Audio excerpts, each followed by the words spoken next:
Hello, I'm Bob Jeffrey here in New York. Welcome to today's edition of Worldmakers. From film to fashion, tech startups to advertising, this is a city where things get made. And as the song goes, if you can make it here, you can make it anywhere. Today on Worldmakers, we'll meet some of the visionaries making the future happen right now.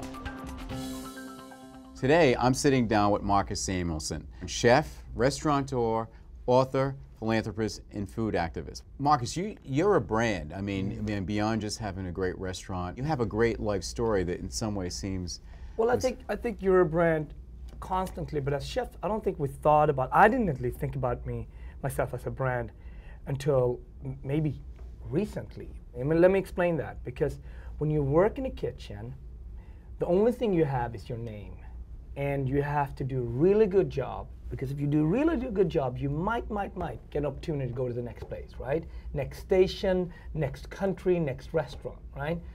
And so essentially, you're thinking about your self-worth as a team member of that staff. And that is essentially what a brand does, right? You want to have the highest sort of,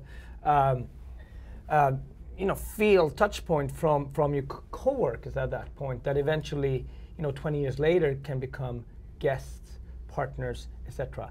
But I don't think as a chef that this sort of new world of Twitter, client relationships, guest, TV, this is very new in cooking. It's always been a way of marketing yourself, but obviously the devices and the ways we're doing it today are very new. So you talk about the new world of cooking. I mean, one of the things you were talking about earlier was, what does it mean to be a restaurant in the 21st century compared to what it was like, say, 10 or 20 years ago? It's very different, right? Well, when we started out with Rooster, my whole setup and thought process was that, what does it mean to have a restaurant in the 21st century when so much of our habits are 20th century based, right?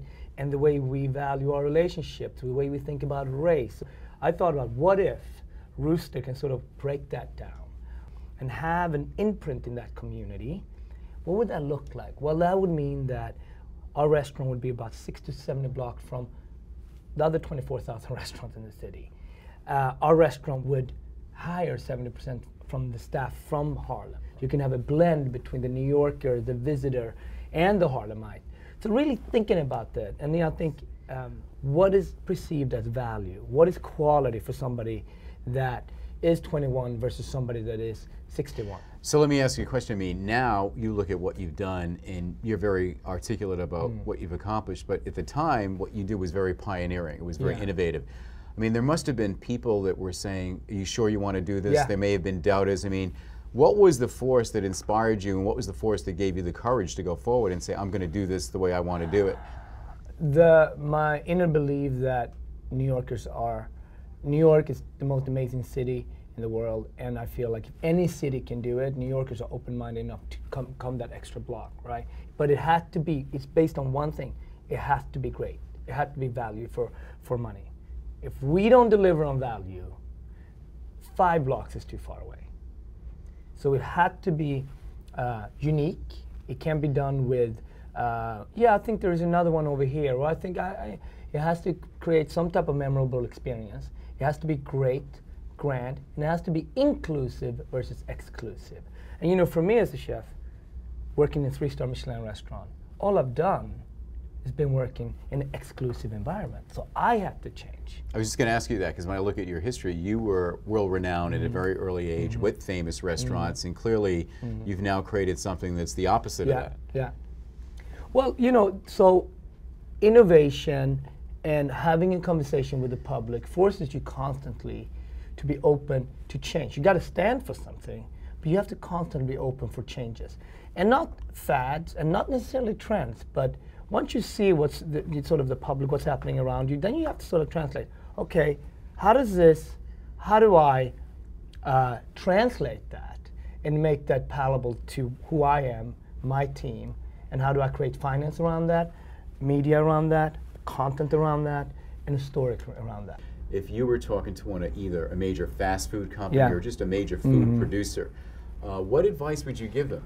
Well, first of all, they want to be on the right side of right? They don't want to be, as a big company that has all the resources, it reminds me so much about the tobacco conversation that we were maybe 20 or 15 or 10 years ago.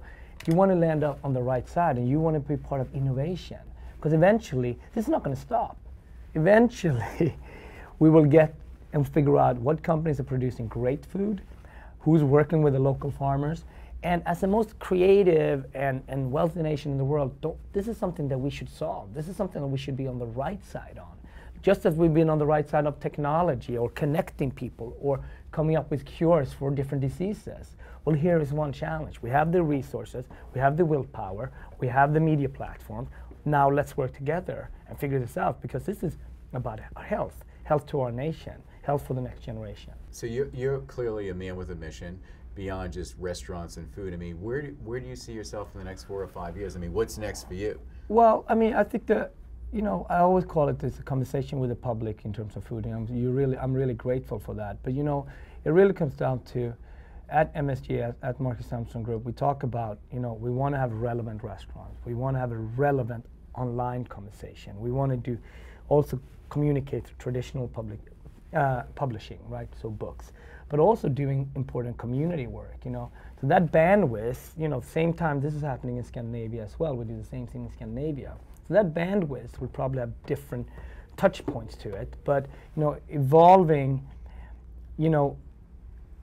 constantly being. I have to ask myself, what does it mean to be a chef in the 21st century? What does it mean to have a restaurant in the 21st century? That is something I ask my customers a lot, but it's also I ask myself a lot, and it's something we work on. And it's exciting. It's never been more fun to be a chef. It's never been more important.